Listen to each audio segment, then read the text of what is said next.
I never expected to find an agate while we're fossil hunting on Blue Beach, but this is a waterline agate.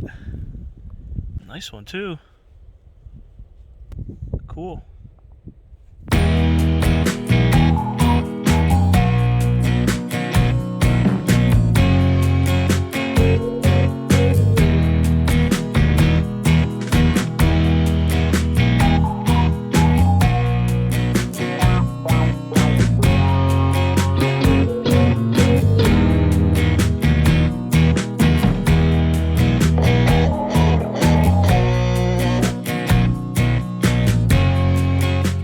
Welcome back to the channel. So today, Chase and I are at Blue Beach. We're gonna do some fossil hunting. Nolan had to bail on us today, and Travis just didn't want to go. Like always. Like always. He's got other things going on. But Chase and I are here. Plus he has hockey today, so it makes sense. Yeah, he has hockey today too. So yeah, Nolan ended up having to go out with some friends, last minute plans, and so Chase and I decided we're still going to come anyway and look for some fossils. It's one of our favorite beaches. We haven't been here since our very first video, but today we're exclusively looking for fossils. So significance of this beach is that the rocks here are early Carboniferous. But not just early Carboniferous, they're at the very beginning of the Carboniferous in a stretch of time known as Romer's Gap, which is a period in the early Carboniferous where there's not a lot of fossil record. There's just not many locations in the world that have these rocks available to have fossils. So Blue Beach was one of the very first locations ever discovered in this geological part of time, and it's home to some of the earliest tetrapods fossils found. You can find tetrapod fossils in the Devonian, which is before the Carboniferous, but it's strongly believed that most land-walking animals evolved from the early Carboniferous tetrapods. Tetrapod meaning 4 feet. So we're gonna go look for some trace fossils, and if we're lucky, which we usually are, but today might be difficult, tide's in, but if we're lucky we might find some bones. You can find some bones here, but mostly you're going to find trace fossils here. Yeah, where are we going to go? We're going to go left. The tide's in, but it's on its way out, so we're going to be walking with the tide. We'll film stuff as we find it, show you what these fossils look like. The big prize for me today would be looking and finding a nice footprint fossil. Dad, what's this? That's the worms. Is that cool? Yeah, so here's a fossil. This is these are worm burrows. And that's a really large one. That's one of the bigger ones I've seen. It's a big one. You can see the tunnels of worms. They just burrowed in. At the time it was silt, fine sediment. So these rocks are mostly siltstones and mudstones. So the environment back in the early Carboniferous was very tropical, humid, and it was swampy. So picture a hot, swampy environment, kind of fresh water and salt water mix. The shores would have been muddy, so that's why there's lots of footprints here. There's lots of layers that wash up on this beach. The actual outcrop is down that way. We'll walk down there and make our way so you can see the outcrop where these fossils come from. But they come down and they wash down up on the shore down this far. Probably be able to find some ripple marks. There's got to be one around here somewhere. There's one right there. So there's an example of some wave marks right there. That's a really common fossil, trace fossil here. And you can also find rocks with raindrop prints. This sediment is really, really fine. So what happens when you have a really fine sediment and you step in it, you're compacting it even more, and you're making it stronger. So when you lift, let's say I stepped in it and I lifted my foot out, it would leave a deep impression that was really strong and would resist further weathering. So that's why there's a lot of footprints left here. The animals stepped in the silt and it stayed behind. You see raindrops in the silt stone, and that's because if the rain was really heavy and it made enough of an impact on the silt, it actually made an impression, and that impression lasted. So very, very cool and unique environment. Here's some more ripple marks here on the stone. See that? So Chase and I will make our way down the beach, see what we can find, and we'll film it.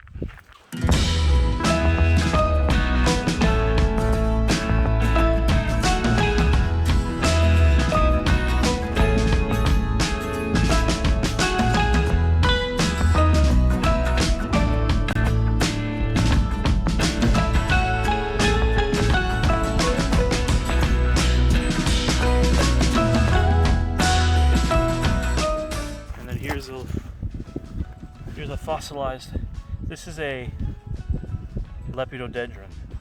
It's a type of tree that grew in the early Carboniferous.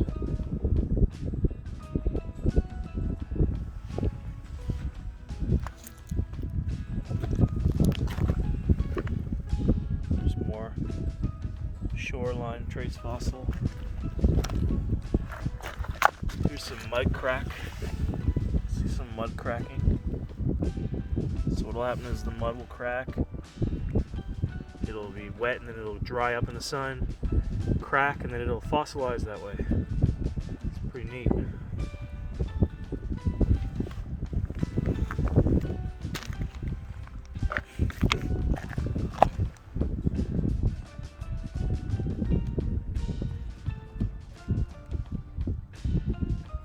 This shore is just littered with trace fossils. We just found a really nice, what I believe is one of the lycopod, the lepidodendrons. But this is a nice intact piece, like a piece of the bark.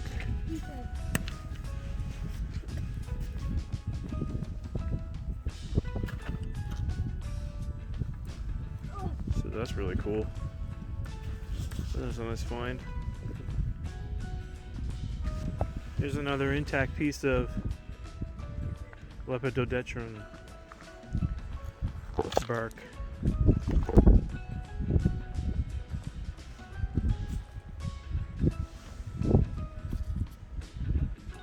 Nice markings on that.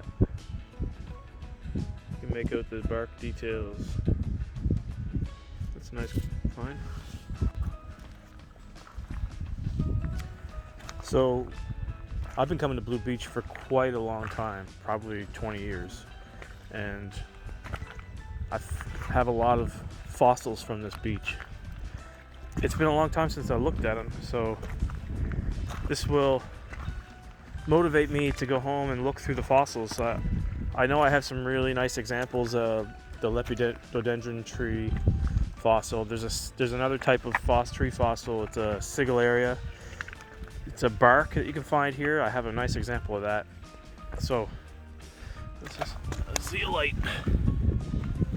Every once in a while you'll stumble upon some cool rocks. There's some nice chalcedonies here. Actually, that's got a bit of amethyst in it. That's amethyst. Oh wow. That's a cool little find right there. I don't know if that's amethyst or if that's some sort of apophyllite or something. That's a cool little find. We'll keep that. See, as I was saying, I got a lot of fossils at home, so I'm going to go home and look through them all. Nolan likes to haul them out every now and then, take a look, because he's a budding paleontologist.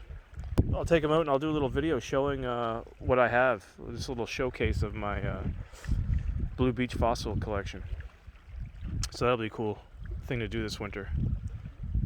This is a cool example here showing the different layers of the sediments. So you can see there's a distinct rippling shoreline effect here that's overlain by just other sediments, so you can see the layers it's trapped under. It's pretty cool. Also found this, which I'm not sure what it is, but it's definitely some sort of flora fossil.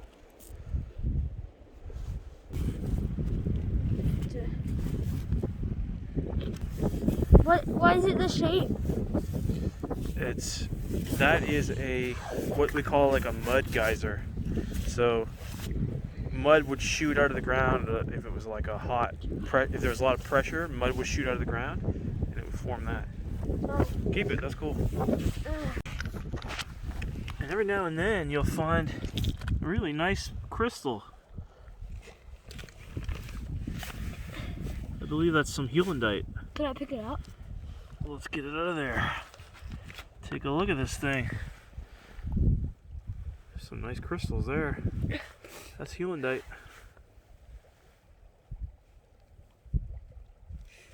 Huh. Neato.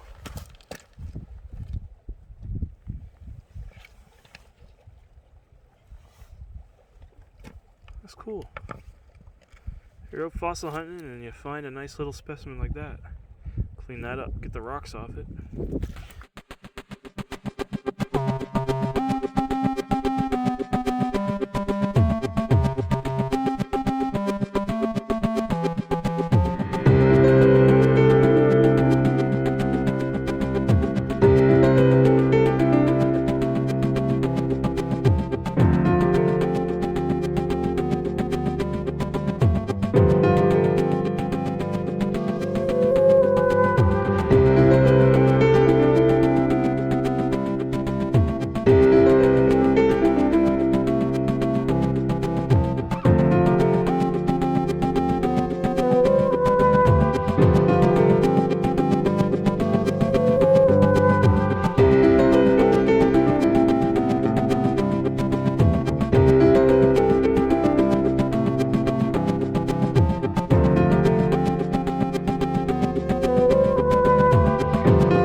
So this is the start of the actual outcrop.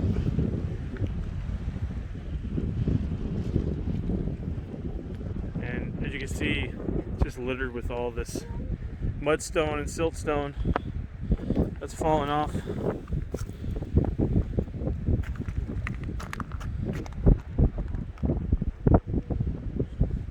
Hundreds of thousands of fossils here, trace fossils. This represents about 1 million years in the early Carboniferous. It's probably like 100 to 200 layers of rock and siltstone here. And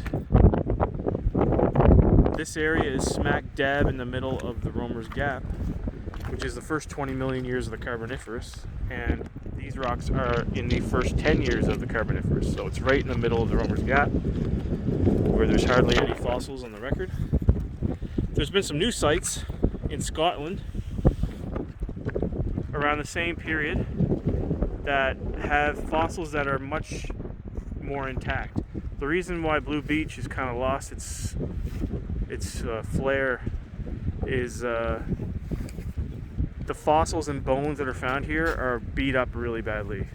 There's just a lot of tidal activity, and it just, you know, you can't get really good specimens here. You get good specimens, but you can't get complete skeletal representation. So there's other places in Scotland and that are now being discovered that actually have much more preserved and more intact specimens. But Blue Beach is still an important site, obviously. But it's cool for us to come down because we can find fossils anywhere we look, basically. Trace fossils or bones are rare for us. We're not paleontologists, at least no one's not yet anyway. So it's hard for us to see. I've been hunting for 20 years, so I can notice things now much better and recognize fossils much better now than I did 20 years ago. But I'm still no expert by any means. So for sure, I've still got a lot to learn. Yes, he does. Yes, I do. So we're gonna just come up here a little bit and then we're gonna turn around. It's a brisk late December day, and we didn't mean for this to be an all-day adventure. We just meant to come here for like 5 minutes. Yeah, not 5 minutes. So anyway, we'll do a little recap here at the end, and we'll call it a day. Thanks for joining us. Stay tuned. And if we don't speak to you before the new year, have a happy new year. We're gonna have a well, actually this video will probably come out in the new year, so Don't happy new year. Say happy new year. Happy New Year's. Don't end the video yet, or turn off the video. 3, 2, 1.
I never expected to find an agate while we're fossil hunting on Blue Beach, but this is a waterline agate.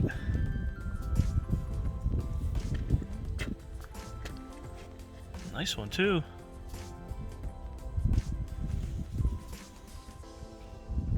Cool. Man, I found another agate.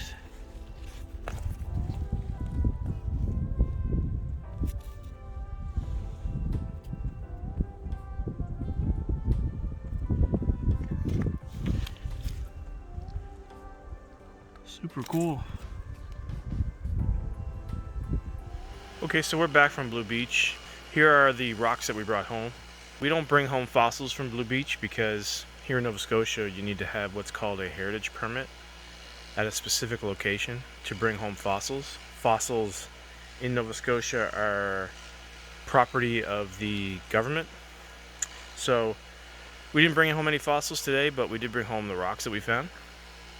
So I'll just go over these real quick. Found a couple agates.